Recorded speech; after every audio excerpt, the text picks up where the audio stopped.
नमस्कार दोस्तों। कहने को बहुत कुछ है मगर अधिकार के बाहर कई दीवार कायम है यहाँ दीवार के बाहर। केशव कृपाल जी महाराज के शब्द हैं और इसके साथ मैं अपनी बात शुरू करता हूं। होली का त्योहार है, आप सभी को होली की बहुत बहुत शुभकामनाएं। लेकिन शुभकामनाएं देते वक्त मेरे पास में सिर्फ कोरी शुभकामनाएं देने के लिए, क्योंकि मैं जानता हूं आप तमाम संकटों से जूझ रहे हैं। संकट आपकी आय के भी हैं, महंगाई के भी हैं, नौकरी के भी हैं, घर परिवार के भी हैं, बहुत सारे। बावजूद इसके, चूंकि रंगों का त्योहार है, थोड़ी देर ही सही खुश हो लीजिए और ये खुशियों के रंग सब पर बरसाइए, भिगोइए। शायद किसी को आपके कारण खुशी मिल जाए। तो चलिए इस खुशी पर जब बात करते हैं तो बात करते हैं कि नरेंद्र मोदी सरकार का एक विज्ञापन कह दीजिए या जो भी कुछ कह दीजिए, उनका एक भारतीय जनता पार्टी ने एक पोस्टर लगा करके तुलना करके दिया कि बीजेपी के सरकार में क्या काम हो रहा है और पिछली सरकार में, कांग्रेस की सरकार में क्या हो रहा था। तो यूपीए काल से उसकी तुलना करी। मैं उन्हीं के उस पे आता हूं, वहीं से शुरू करता हूं। उन्होंने कहा कि 2014 से पहले देश का बुरा हाल था, सड़क निर्माण की गति काफी धीमी थी और 2014 के बाद भारत का अमृत काल आया है और सड़क निर्माण की गति जो है काफी तेज हुई है। इस पर आंकड़े बताता हूं। वो कहते हैं 2010-11 में 4,439 किलोमीटर जो है सड़क बना करती थी और इसके बाद में 2011-12 में जो आया तो वो 5,013 किलोमीटर बनने लगी और इसके बाद में 2012 और 13 का जो काल था उसमें 5,733 किलोमीटर बनने लगी और इसी तरीके से जो है वो हो रही थी। और जब वो अपने काल का गिनाते हैं तो गिनाते हैं कि 2017 और 18 में 9,829 किलोमीटर बनने लगी और 18 और 19 में जो है 10,885 किलोमीटर बनने लगी और इस तरीके से वो फिर उसके बाद 2019-20 में 10,237 किलोमीटर बनने लगी और अभी जो लास्ट ये फिगर दे रहे हैं तो उसमें बता रहे हैं जब ये कोविड का दौर था, जब सब कुछ बंद था, तो उस समय इन्होंने कहा कि 2020-21 में 13,327 किलोमीटर बनने लगी। तो साहब इनके आंकड़ों पे कोई भी देखेगा तो कहेगा वाह मोदी जी वाह, बिल्कुल यही बोलेगा। लेकिन वास्तविकता क्या है? जब आप वास्तविकता देखेंगे तो वास्तविकता आपको पता चलेगी और वास्तविकता ये है कि तब जो सड़क बनती थी, चाहे वो 2 लेन हो 3 लेन हो, वो जो है एक ही काउंट होती थी। 1 किलोमीटर बनी तो 1 किलोमीटर काउंट होती थी। इनके यहां हर लेन को एक ही सड़क पर 1 किलोमीटर बनी और उसमें 3 लेन है तो वो इसको 3 किलोमीटर काउंट करेंगे। 2 लेन है 2 किलोमीटर काउंट करेंगे, 4 लेन है 4 किलोमीटर काउंट करेंगे। तो इस तरह से तो आप इससे समझ सकते हैं कि कितना बड़ा झूठ बोला जाता है। तो इस यदि झूठ को सही ढंग से देखेंगे कितनी बनी, तो शायद कांग्रेस रेजिम में इनसे ज्यादा सड़कें बन रही थी। लेकिन इन्हीं झूठ के जरिए जो प्रचार किया गया और जिस तरीके से किया गया उससे कांग्रेस के समय में जो टोल का जो रेट था, वो रेट जो औसतन था प्रति किलोमीटर जो पड़ता था, वो 1.5 रुपए से 1 रुपए के बीच होता था। 1.5 रुपए से 1 रुपए और अब 2.5 रुपए से 3 रुपए होता है। तो इससे आप समझ लीजिए कि आपसे किस तरीके से पैसा लूटने का क्रम किया गया। पैसा भी लूटेंगे, बनाएंगे भी कम, दिखाएंगे ज्यादा। आप एक तुलना कर लेते हैं, चंडीगढ़ से आप दिल्ली जाते हैं, जो रोड कांग्रेस के समय में थी वही रोड थी, जो उसमें मरम्मत हो रही है उसको भी ये दिखा रहे हैं कि इन्होंने रोड बनाई। अब आप समझिए, तो इस तरह का झूठ, जबकि कांग्रेस के समय में जो नया बनता था उसको काउंट किया जाता था ना कि पुराने को काउंट किया जाता था, मरम्मत को काउंट नहीं किया जाता था। तो इस तरीके से करके तो ये बताते हैं, और इस तरीके से जो स्थितियां हैं, तो यह एक सत्य है। और जब इस सत्य पे जब बात करते हैं, तो स्थिति जब इन्होंने ये आज तुलना की, तो हमें भी लगता है कि कुछ तुलनाएं और कर लेनी चाहिए।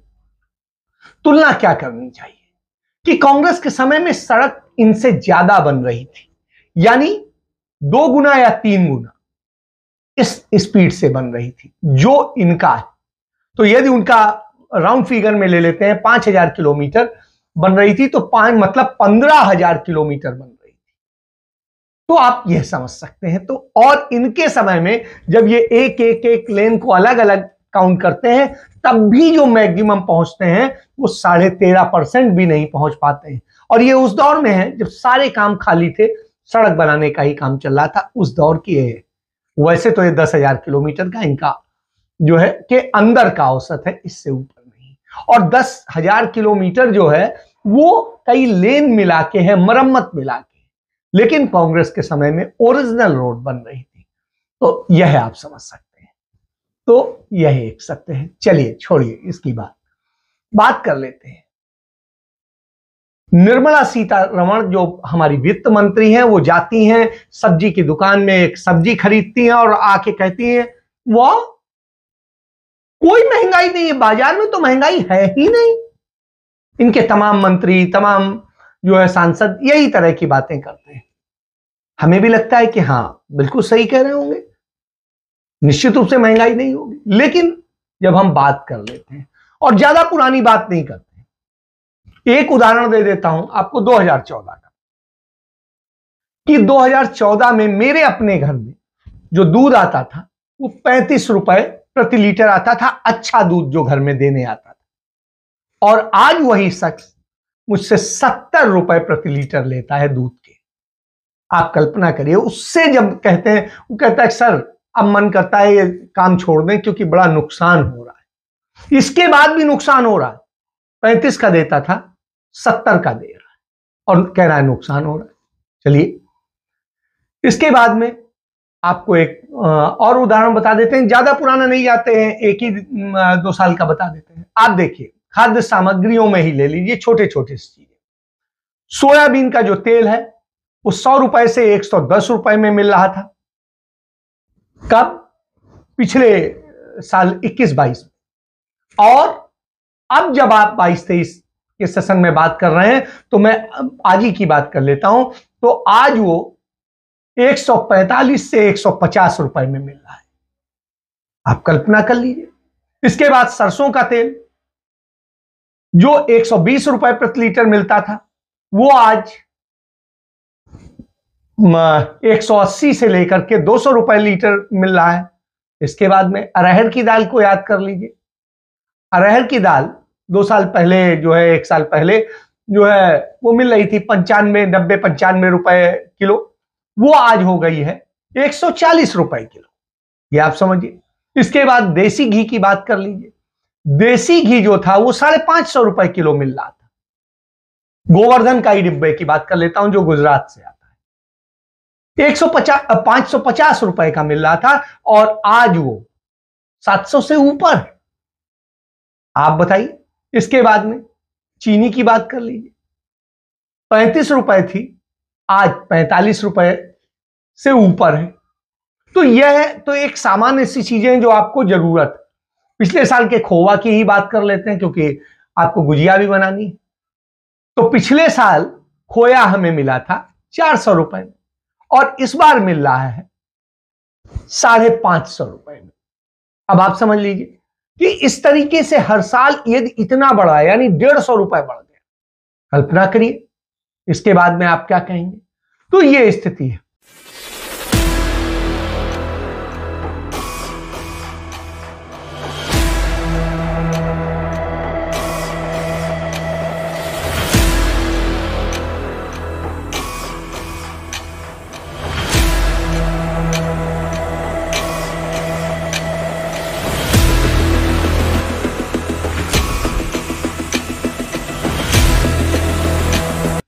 कल सारे अखबारों में देश के छपा कि नरेंद्र मोदी के 9 साल के शासन में लोगों की आमदनी डबल हो गई। वाह, बहुत खुश हुआ कि साहब यूपीए शासनकाल के मुकाबले जो 2014 के मुकाबले वो कर रहे थे कि 9 साल में डबल हो गई। बड़ी खुशी की बात है। और जब डबल होने की बात करते हैं तो इसी खुशी के बीच में एक आता है कि आप ये बताइए तो फिर क्या, जो महंगाई का क्या मतलब है। लेकिन जब आप देखेंगे देश की शुद्ध घरेलू बचत जो थी जीडीपी की, वो 4% रह गई है, जो 30 साल में सबसे कम है। ये मैं नहीं, ये आज की खबर है। और ये भारत सरकार के आंकड़ों के मुताबिक जो है खबर है कि देश की जो शुद्ध घरेलू बचत थी वो सिर्फ 4% रह गई है, जो 30 साल में सबसे कम है। क्यों? क्योंकि महंगाई ने आपको बर्बाद कर दिया। हालत ये हो गई है, जो आपकी आमदनी है उससे आप जो बचत कर रहे थे अभी साल पहले, 2 साल पहले, तो वो स्थिति है, वो 17.2 लाख करोड़ की बचत कर रहे थे, जो पहली छमाही में घटकर 5.2 लाख करोड़ रह गई। आप समझ लीजिए कि कितना है। मतलब 12 लाख करोड़ रुपया आपकी बचत की क्षमता घट गई सिर्फ 1 साल के भीतर। 1 साल की बात कर रहा हूं, ज्यादा बड़ी बात नहीं कर रहा। तो यह हालत हो गई है। प्रॉपर्टी और सोने से होने वाली फिजिकल सेविंग भी जस की तसी है, वही उसमें वो नहीं है। महंगाई 2 वर्ष में सबसे अधिक है और तेजी से बढ़ रही है। घरेलू देनदारियां बढ़ रही हैं, तो यह स्थिति है। तो महंगाई को जिस तरीके से महंगाई डायन मारे जात है वाली स्थिति में यदि देखेंगे तो इस हालत में है। लेकिन हमारी वित्त मंत्री को महंगाई कहीं दिखाई नहीं देती, उनके भाजपा के सांसदों को नहीं दिखाई देती। शायद उन्हें पैसे नहीं देने पड़ते होंगे, कभी उन्होंने वो कर लिए तो उसको लेकर के। तो आप इन सारी चीजों को जब देखेंगे तो हालत कैसी है, और इन आंकड़ों को देख करके ये लगता है कि साहब किस बात की आपने आय बढ़ाई। तो आय नहीं बढ़ी, आपकी जितने इतने खर्च बढ़ गए कि कुछ कहना नहीं। और जो आप आय बढ़ाने की बात कहते हैं वो चंद पूंजीपतियों की आय बढ़ी, लेकिन वास्तव में लोगों की आय नहीं बढ़ी। तो यह स्थिति है। इसके बाद में और देख लिए इंडिया जो है स्किल की जो रिपोर्ट है 2023 की, उसको भी देख ली कि 3.7 लाख करोड़ जो है प्रतिभागियों ने टेस्ट दिया। उनमें से 15 से ज्यादा इंडस्ट्रीज थी, जिनमें 150 कंपनियों पर जो सर्वे किया गया, उससे जो आया रिकॉर्ड 7 साल में पहली बार हमारे 50% युवा नौकरी के काबिल हैं। बावजूद इसके नौकरियां कितनी, नौकरियां 1% नहीं, 50% काबिल हैं, 1% नौकरियां नहीं। तो यह स्थिति है। आप जल्दी नौकरी पाने के चक्कर में और परेशान होते हैं, घूमते हैं, जो होता है तो निजी क्षेत्र में भी नहीं और सरकारी क्षेत्र में भी नहीं, दोनों जगह यह स्थिति है।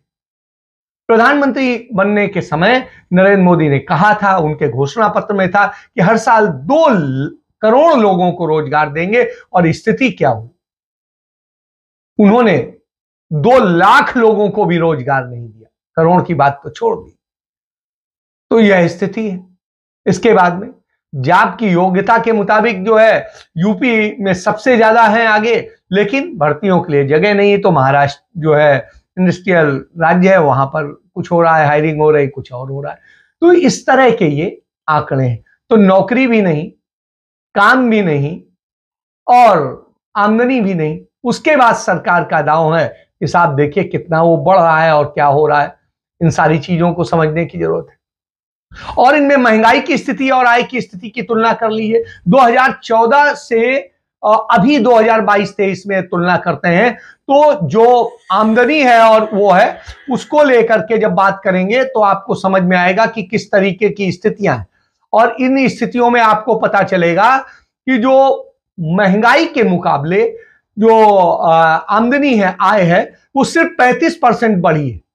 और जब वो 35% बढ़ी हो और उसके बाद आप कहते हैं डबल हो गई, लेकिन गैस सिलेंडर 170% बढ़ गया, जो सीएनजी है वो 130% बढ़ गया, और दूध के दाम जो है 90% से अधिक बढ़ गए।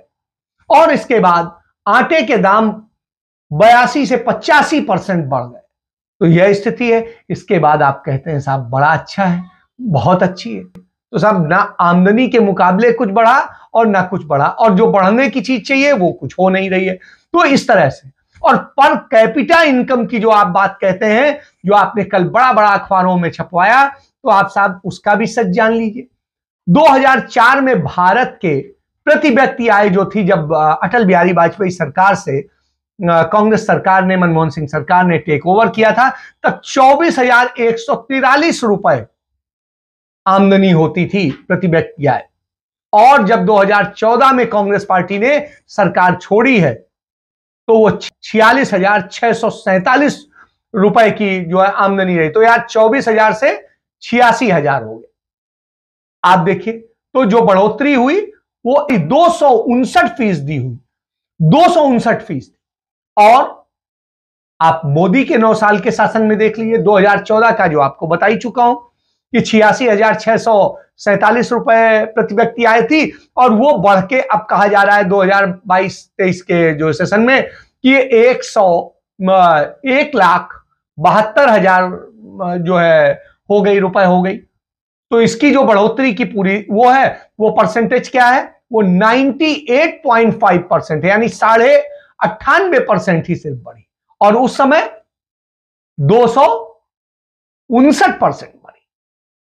तो ये अंतर है। और इसके बाद में आप कहते हैं, एक साथ तुर्रा फेंकते हैं कि आपने बड़ा बढ़ा दिया और बड़ा कर दिया। तो जब ये आप कहते हैं तो निश्चित रूप से दुख होता है कि क्योंकि झूठ बोलना ही शायद आपकी नीयत है, और जब झूठ बोलते हैं तो यही सब सामने आता है। तो इसी स्थिति में लगता है आप सच तो बोल ही नहीं सकते हैं, बता ही नहीं सकते हैं।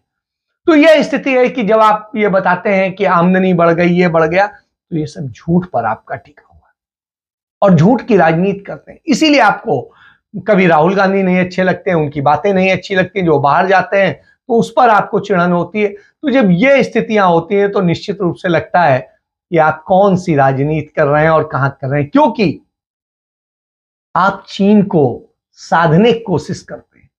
भारत को 100 अरब डॉलर से अधिक का नुकसान पहुंचा करके वो पैसा चाइना को सौंप देते हैं। व्यापार घाटा हमारा इतना हो गया। आप कहते थे कि होली दिवाली मुफ्त गैस सिलेंडर देंगे। होली और दिवाली पर एक एक गैस का सिलेंडर भी फ्री ऑफ कॉस्ट देने का काम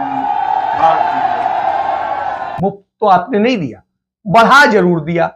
अभी चंद ही दिन पहले बढ़ाया है, आपने देखा है, 50 रुपए घर वाला और 350 रुपए बाजार वाला। तो इस तरह की स्थितियां हो, और जब ये स्थितियां हो तो आप कौन सी बात कर रहे हैं और काहे की बात कर रहे हैं, तो आप झूठ के आधार पर टिकते हैं। तो ये स्थिति, और ये स्थिति है क्यों? क्योंकि एक आपको जानना पड़ेगा कि भारत में स्थितियां क्या है। भारत में यदि ट्रांसपेरेंसी इंटरनेशनल के करप्शन के इंडेक्स को देखेंगे तो उसमें भारत जो है 2014 में 85वें नंबर पे था। मतलब बहुत 100 नंबर पे होता है मतलब बिल्कुल करप्शन नहीं है, और 0 पे होता है तो सब करप्ट। तो साहब सोचिए 85वें नंबर पे था, मतलब 15 नंबर का अंतर 182 देशों में। और अब क्या स्थिति है, अब वो 40वें नंबर पर है, यानी इतना करप्ट कंट्री बन गया है। और करप्शन के मामले में जब यह स्थिति ना हो गई हो तो आप कहेंगे न खाऊंगा न खाने दूंगा, तो यह आपका एक सच है, और इसे पूरा इंटरनेशनल इंडेक्स में आ रहा है। तो इससे आप समझ, आप मुगलों को गालियां देते हैं, सब कुछ कहते हैं, और उसके बाद में आपके मोहन भागवत कहते हैं कि साहब ब्रिटिश काल से पहले भारत के अंदर जो है रोजगार बहुत अच्छा था। शिक्षा का स्तर जो उन्होंने साक्षरता का दर बताया, वो बताया कि 70% था, और अंग्रेजों के आने के बाद 17% हो गया। तो आप ये समझिए, ये आप आंकड़ा बताते हैं, तब फिर तो जरूर बिल्कुल मुगल का शासन, इसका मतलब बहुत अच्छा था। तो ये स्थिति है। लेकिन हां, सचमुच अच्छा था। होली का वक्त है, एक घटना का, एक चीज का जिक्र करूंगा और फिर समाप्त करूंगा कि होली के त्योहार को मुगलों ने राष्ट्रीय त्योहार की तरह से मनाया था, और इसका नाम रखा था ईदे गुलाबी, आबे पासी। तो अब आप समझिए, और इसे सल्तनत के त्योहारों के तौर पर दर्ज किया गया। तो यह स्थिति थी। अकबर बादशाह के समय हो, चाहे बाबर ने इसे पहली बार देखा था, उसके बाद इसने इसका एक किया था। अकबर के समय में तो ये जिस तरीके से था, इसको पिचकारी से खेलने का जो चलन शुरू किया गया वहां शुरू हुआ। जहांगीर के भी समय में होली को जिस तरीके से ईरों की महफिल सजाते थे, तो इसको यह कहा गया। शाहजहां ने इसे राष्ट्रीय त्योहार घोषित करते हुए दर्जा जब दिया, तो आवाम को सड़कों पर होली मनाने का वो किया। तो आप समझिए, जब यह स्थिति थी और बहादुर शाह जफर जो के समय में तो खाना पीना, बजाना गाना ये भी सब शुरू हो गया। तो होली केवल मंदिरों में नहीं, दरगाहों में भी खेली जाती थी। देवा शरीफ हो, अजमेर शरीफ हो, निजामुद्दीन औलिया हो, ये सारी दरगाहों पे खेली जाती थी। तो आप इससे समझ सकते हैं, मोइनुद्दीन चिश्ती की जो दरगाह है वहां आप जाइए, देखिए अभी भी। तो ऐसी स्थिति में यही कहता हूं कि नफरत पैदा करके आप ये करते। इसीलिए राहुल गांधी कहते हैं आप नफरत का भारत बना रहे, जबकि भारत इतना प्यारा देश है, ये जोड़ने वाला देश है, प्रेम करने वाला देश है। As far as the coercion, the violence that is concerned, it's not the Congress that's saying it. Congress is saying it, but you just got to travel in India and see it. I mean, you can see what's being done to the Dalit community, or you can see what's being done to the tribal community. You can see what's being done to the minorities. It's not that the Congress is saying it and objectively it's not being seen. There are articles all across in the foreign press all the time that there is a serious problem with Indian democracy. तो इस आंकड़े को समझिए। तो ऐसी स्थिति में ये सारा पैसा लूटकर सिर्फ चंद पूंजीपतियों को सौंपा गया, यह एक सत्य है। और आपकी जेब लूटी गई, आपको लूटा गया, यह एक सच। इस सच को जानिए, पहचानिए। नहीं जानेंगे तो आप बर्बाद होंगे। वो तो ऐश कर रहे हैं, उनके पास ऐश नहीं थी, अब उनके पास में बिल्कुल ऐश। उनके लोगों के लिए महंगाई नहीं है क्योंकि उनके पास पैसा बहुत आ रहा है। आपके लिए महंगाई क्योंकि आपके पास पैसा नहीं आ रहा है। तो आप अपने बच्चों को फीस का आप रेट देख लेंगे, वो भी कितना बड़ा है, समझ में आ जाएगा। नौकरी है नहीं, पढ़ा के आप करेंगे क्या, स्थितियां सब बर्बाद है। और आने वाले वक्त में भी कुछ नहीं होने वाला है यदि मोदी सरकार रही तो। इसलिए सच को जानिए, पहचानिए और मोदी जी करते रह जाइए, नहीं फैसला आपका है। जय हिंद, जय भारत, वंदे मातरम।